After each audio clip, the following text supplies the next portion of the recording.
Tell us what you like about Evander Kane.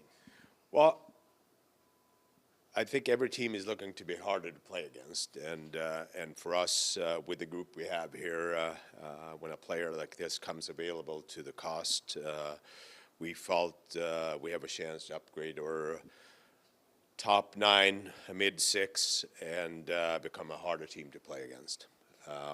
Obviously, Evander, the way his contract was structured, he had a preferred 15 teams to go to, and Vancouver was his preferred destination. Does that mean something to you and the organization? Well, it definitely means something for us here to have a player that is on a one-year deal get a chance to come home and after 2 back-to-back years in the Stanley Cup Finals with experience playing with Draisaitl and McDavid and a good team in Edmonton. Means a lot to have an excited player coming here to Vancouver and provide the spark and juice we need here. How much are you hoping that'll turn him back into that 25-30 goal scorer? And have you chatted with him, since the trade was made? Yeah, I chatted with him this morning. He was super excited. It was with his kids at the swimming pool. But I mean, at his age, sitting out last year and coming in and performing like he did in the playoffs was pretty impressive. So I think he will do everything he can to give us what we want and what he's capable of doing too. So. How much of that overrides the possible character issues that we've seen in his career? Well, I think the past is the past. With Evander, the last couple of years in Edmonton, I think he contribute a lot to the off-ice stuff and helping out in the society there, and having 3 kids here now, I think he has matured. I do believe that this gives us a chance and him a chance to see if this is a fit moving on here, and I'm sure hoping so after this year. To get to that point, how did you determine that you think this is a guy that's not the long list of things that he has been off the ice? Well, based on his last 2 years in Edmonton, there hasn't been any issues. I would say almost the opposites. That he's a well-liked guy, and I also know that we did our due diligence here in terms of talking to players and previous staff members as well. Do you talk to your own players to see how they feel about it? I know they don't want to play against him. I think that's where Evander is one of those guys that you hate to play against, and you love to have him on your own team. And obviously Adam Foote was involved in this process. I did not talk to any of the players. Last year there was obviously a little bit of dysfunction, a lot of dysfunction in the locker room, and led to you making some moves to alleviate that. Given Evander's history with teammates, is there any concern coming out of last year that there could be issues that arise? Not that I was aware of here as of lately, and I don't know what you're referring to in regards of issues with teammates in the past. I know we all know that there has been some stuff in the past, but again, I have no problem with personalities.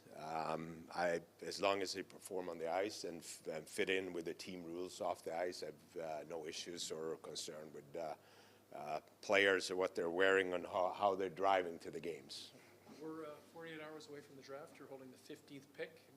Don't want you to show your hand, but how do you see Friday playing out?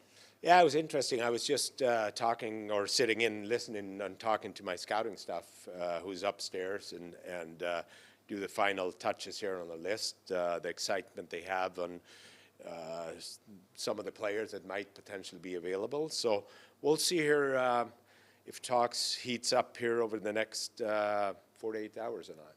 Do you expect to pick at 15? As of right now, I do. They haven't. I haven't talked to a lot of teams of moving up. Inquired more so on potential moving down in the draft.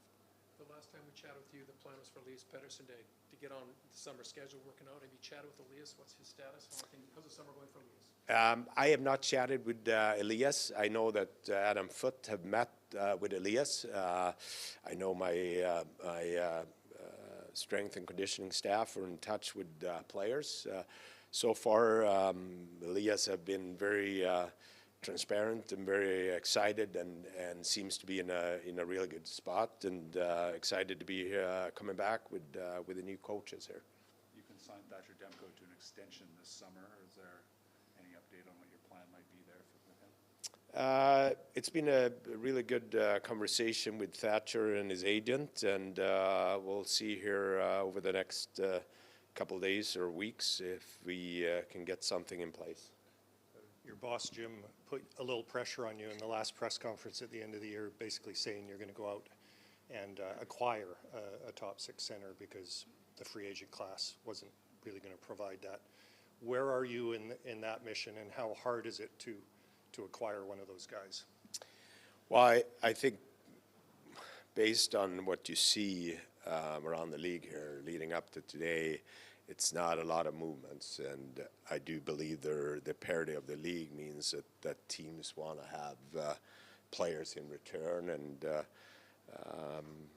I think it's too early to tell here what will happen prior to July 1st, but I do acknowledge that you're right in terms of what's available in the free agent market. So we'll see here. We still have a couple more days to be creative and find ways, but it's definitely not for a lack of trying. And one last thing about chemistry, and I'm not talking about whatever problems Evander may have had in the past, but as you noted, he is a very strong individual, kind of marches to his own drum in some respects.